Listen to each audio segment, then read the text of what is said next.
Baik, rekan-rekan mahasiswa kuliah seni lukis dasar 1, kita masuk di pertemuan kedua atau video pembelajaran kedua atau bab 2 dalam modul kuliah seni lukis dasar 1.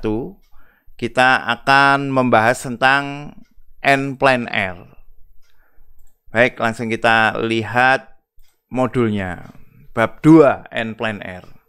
Metode penciptaan lukisan dalam kuliah seni lukis dasar 1 adalah dengan melukis langsung pada suatu lokasi untuk mengacu objek yang dilihat. Jadi nanti teman-teman datang ke lokasi, misalnya ke pasar ya, melukis pasar ya teman-teman datang ke pasar.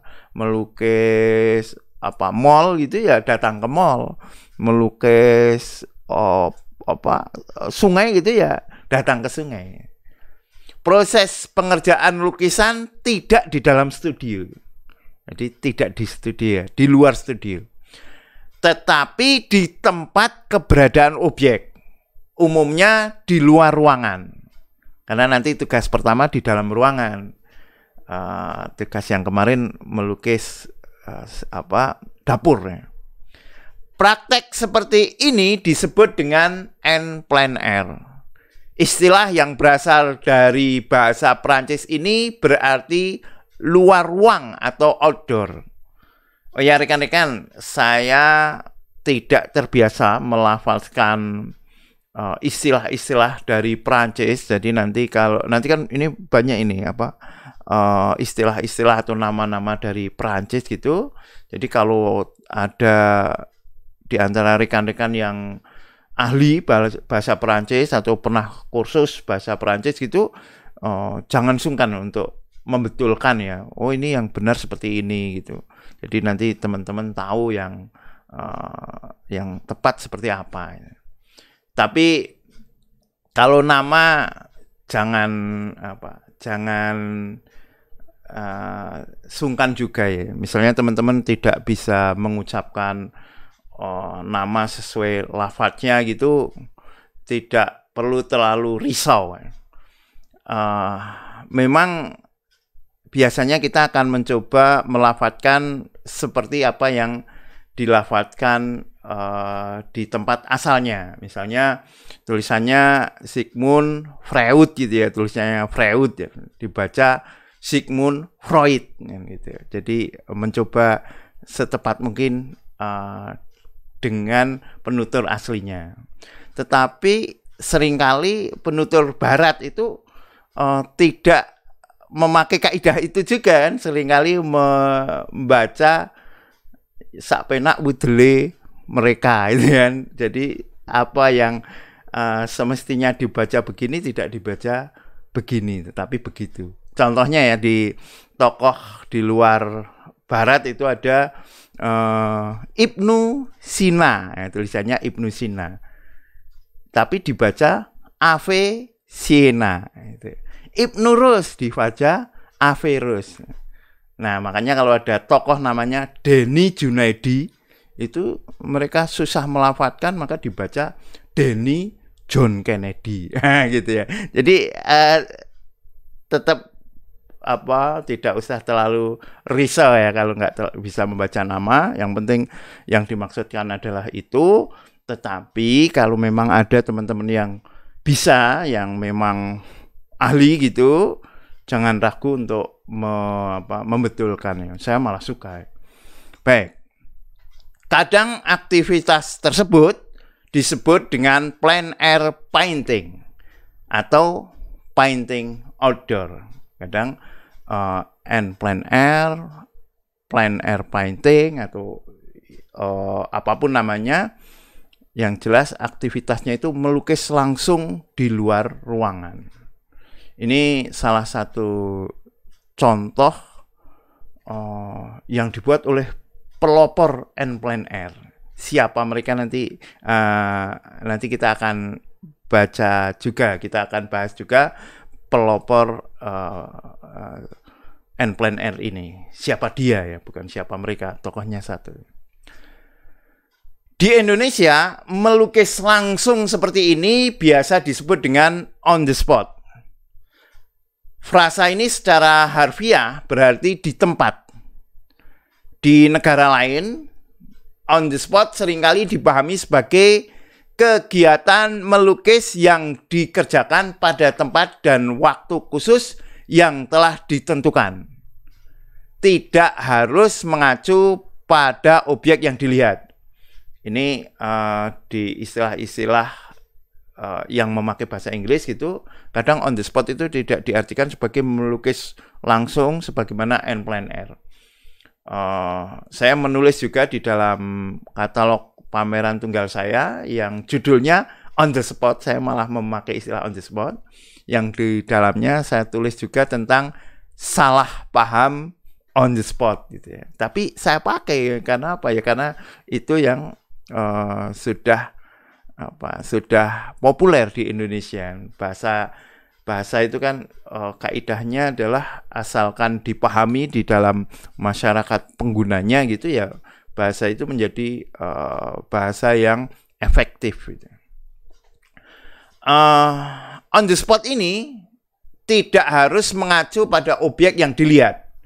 Misalnya pengumuman begini nih, on the spot painting competition. Nah, itu berarti lomba lukis dengan cara merampungkan lukisan di tempat dan waktu yang telah ditentukan panitia.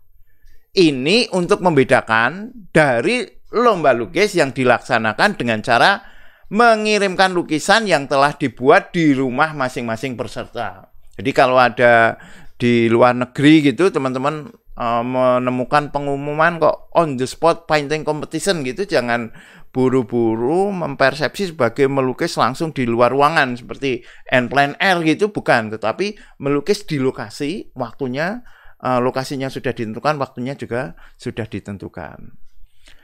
Selain OTS atau OTS, biasanya on the spot itu disingkat seperti itu. Dalam bahasa Indonesia terkadang disebut juga lukis langsung atau lukis luar studio.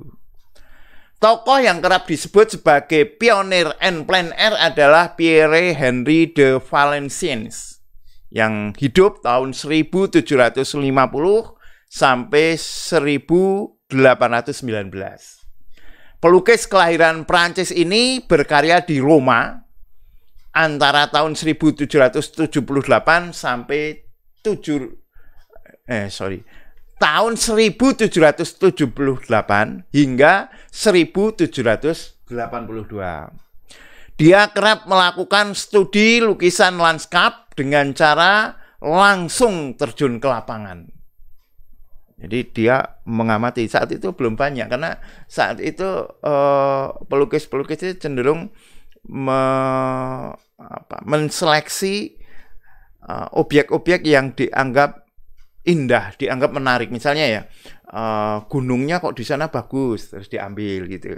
Terus pohonnya kok bagus yang di sana diambil pohonnya. Rumahnya di sana, itu dipilih yang bagus, semuanya yang indah, semuanya yang ideal, maka lukisannya akan menjadi lukisan pemandangan dengan cara idealisasi. Tidak melukis apa adanya di lokasi, berbeda dengan yang dilakukan oleh Valenciennes ini.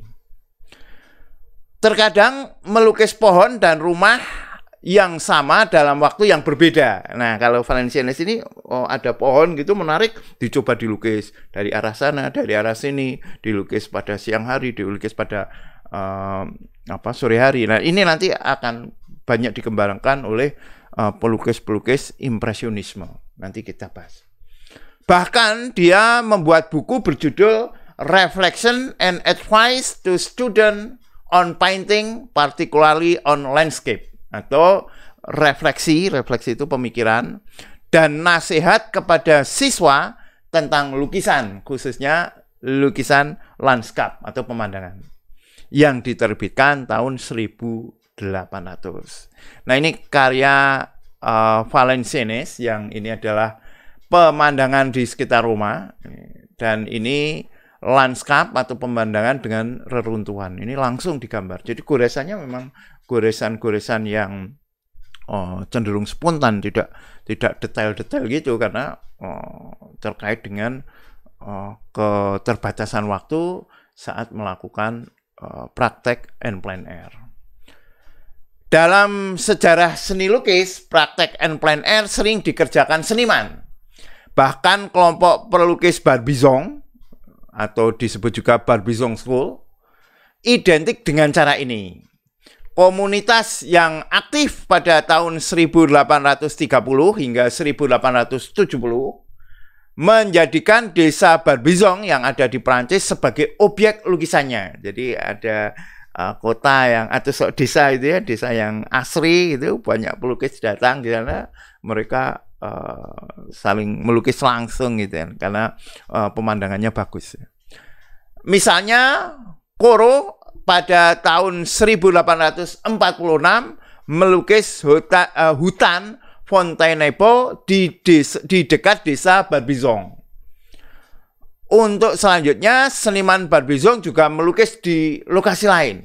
Misalnya Theodore Rousseau melukis kampung Berqueny yang ada di Perancis Utara. Nah, ini desa hutan di dekat Barbizon yang dilukis tahun 1846.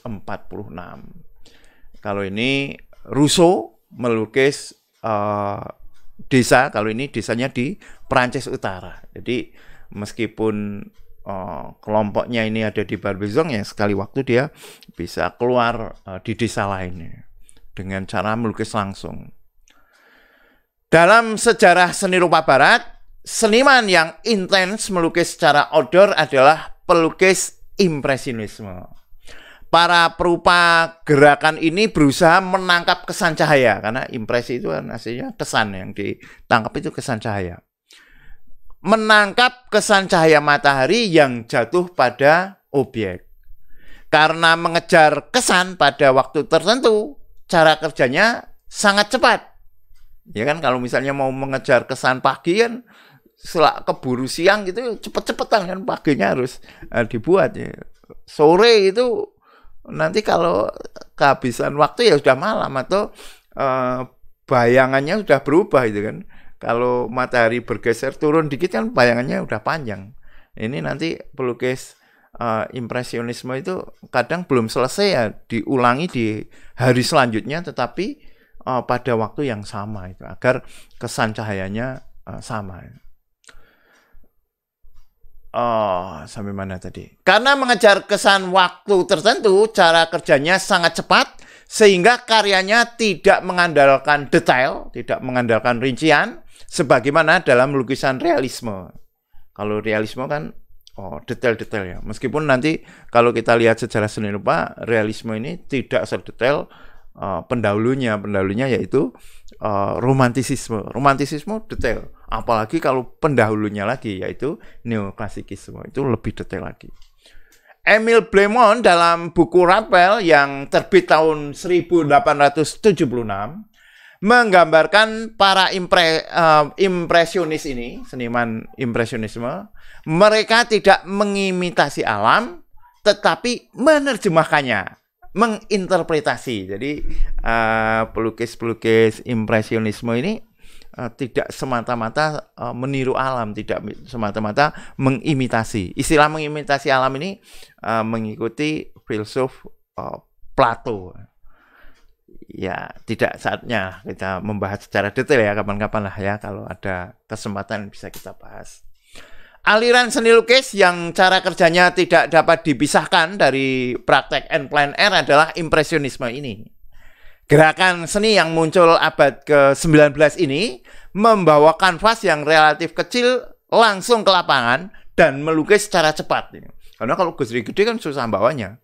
Padahal kalau zaman itu ya, pendahulu impresionisme, misalnya pelukis-pelukis romantisisme gitu, wah itu lukisannya bisa gede-gede itu. Ya karena ini mau dipakai ke luar gitu, ke lapangan, ya tentu saja tidak bisa besar, dan lukisnya harus cepat gitu kan, karena tadi kan mengejar kesan cahaya. Gerakan seni yang ini sudah ya tadi ya. Bahkan mereka dapat melukis satu objek secara berulang-ulang untuk melihat perbedaan kesan cahaya pagi, siang, sore, bahkan malam. Ada yang melukis bagaimana kesan atau impresi malam hari itu. Claude Monet misalnya pernah melukis sebuah tumpukan jerami selama belasan kali. Dilihat ketika jatuhnya cahaya ke arah kanan, ke arah kiri, ke arah depan, ke arah tengah gitu kan. Pagi, siang, sore dicoba dilukis. Padahal hanya tumpukan jerami. Pernah pula ketika Claude Monet melukis di tepi hutan, ia dilukis oleh rekannya pada tahun 1885, yaitu oleh John Singer Sargent. Ini Monet sedang dilukis oleh Sargent temannya 1885 ya. Oke, teman-teman ya, mohon maaf saya haus, tak minum dulu. Belum selesai minum air putihnya, dilanjutnya minum kopi. Bismillah. Oke, saya teruskan. Kuliah dengan materi melukis langsung di luar ruangan sudah dipraktekkan di ISI Yogyakarta sejak pertama kali berdiri. Ketika namanya masih Akademi Seni Rupa Indonesia atau ASRI, praktek en plein air ini terus berlangsung hingga sekarang. Kendati masa pembelajaran daring era pandemi COVID-19, objeknya disesuaikan pada lingkungan sepi di seputaran rumah mahasiswa. Ini saya kebetulan pernah menjadi tim penulis ASRI ini, Akademi Seni Rupa Indonesia. Ini yang menulis namanya tim 7 karena 7 orang. Sebelum pandemi, objek yang biasa dilukis meliputi pasar Beringharjo gitu kan. Sekarang kan kuliah online kan. Sudah berapa ini? Sudah 2 tahun ya. Semoga segera berlalu dan kita bisa tatap muka, tidak tatap layar terus ya. Oke. Saat itu yang biasa itu pasar malam, kantor pos besar itu di 0 km itu, Malioboro, Taman Sari, Pantai Parangtritis, pabrik gula Madukismo, dan objek lain lah di seputar Yogyakarta. Pernah juga atau dulu ketika mudah masuk di stasiun kereta Tugu itu sering melukis di sana. Selama pembelajaran online, objek yang pernah dibuat meliputi dapur.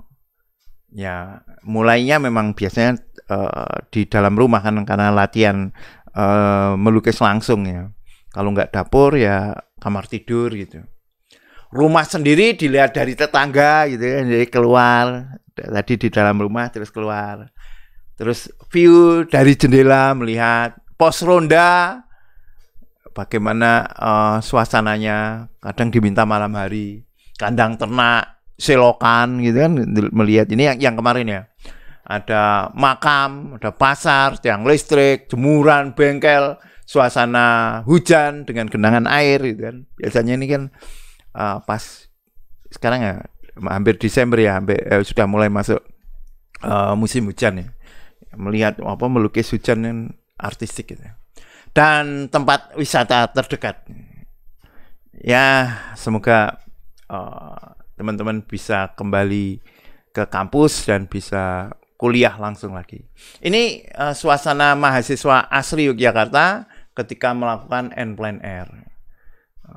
Sudah sejak dulu ya dipraktekkan. Ini mahasiswi ASRI Yogyakarta. Nah, kalau ini saya motret ini sedang melakukan ujian tengah semester ini di kampus. Nah, yang ini sedang ujian akhir semester di Taman Sari Yogyakarta. Ini mahasiswa yang ada di Taman Sari Yogyakarta. Nah, melukis langsung gini ini memang asik ya. Jadi saya lihat beberapa alumnus, kalau beberapa ya alumni ya, beberapa alumni ISI Yogyakarta itu tetap melakukan en plein air. Nah ini yang sebelah kiri ini Januri. Januri itu alumnus seni murni, seni lukis itu. satu tingkat di atas saya. Kalau saya angkatan 97, kalau Januari ini 96. Ini juga saya lihat di medsosnya, di Instagramnya ini sering melakukan N-Plan R. Juga ada Mas Zamrud Setianegara, Mas Zamrud Setianegara. Ini Mas Zamrud ini sekarang menjadi atau bertugas di Galeri Nasional Garnas sebagai kurator kalau nggak salah ya. Jadi beliau ini dulu dari seni murni juga. Saya lihat di medsosnya itu sering kali mengupload ketika membuat N-Plan R, khususnya skate ya, di berbagai sudut Jakarta terutama. Nah, ini alhamdulillah saya juga senang sampai sekarang, bahkan sedang pameran berlangsung ya. Sekarang ketika saya menulis ini masih berlangsung pameran tunggal lukisan saya dengan judul On the Spot ini. Nah, kalau ini foto ini ketika saya melakukan N-Plan R di Krabi, Thailand. Saat itu sedang acara Asian Watercolor Art Workshop and Exhibition tahun 2006. Saat itu bersama seniman-seniman cat air dari berbagai kota di ASEAN. Yang di Indonesia ada 2, satu saya dan satu lagi Pak Teguh Wiyatno, seniman cat air. Saya teruskan ya. Karena menyenangkan, alumni Prodi Seni Murni Fakultas Seni Rupa ISI Yogyakarta terlihat beberapa kali menikmati N-Plan R, seperti Januri dan Zamrud Setianegara. Saya sendiri sampai sekarang masih sering melakukan N-Plan R. Bahkan ketika tulisan ini saya buat, saya sedang menyelenggarakan pameran tunggal lukisan dengan judul On the Spot. Dalam pameran ini dihadirkan berbagai lukisan saya yang digarap di berbagai kota dalam maupun luar negeri. Kota Indonesia meliputi Padang, Manado, Lampung, Bali, Bangka, Batam, Dieng, Banyumas, Bogor, Bandung, Magelang, Jakarta, Klaten, Kendal, Wolari, Boca, dan tentu saja Yogyakarta. Lokasi luar negeri yang pernah saya gunakan N-Plan R adalah Malaysia, Thailand, dan Turki. Oke, rekan-rekan mahasiswa kuliah seni lukis dasar 1. Beberapa mata kuliah seni lukis, jadi harus hati-hati. Ini ada seni lukis, saya mengajar juga seni lukis madya 1, madya 2, dasar 1, dasar 2, juga mengajar kuliah seni lukis abstrak di Painting Explorer Channel ya. Jadi menyebutnya harus pas ini ya. Teman-teman mahasiswa kuliah seni lukis dasar 1, itu tentang N-Plan R di bab kedua, dan kita akan lanjutkan membahas yang kedua, yaitu tentang gaya realistis ya, gaya realistis.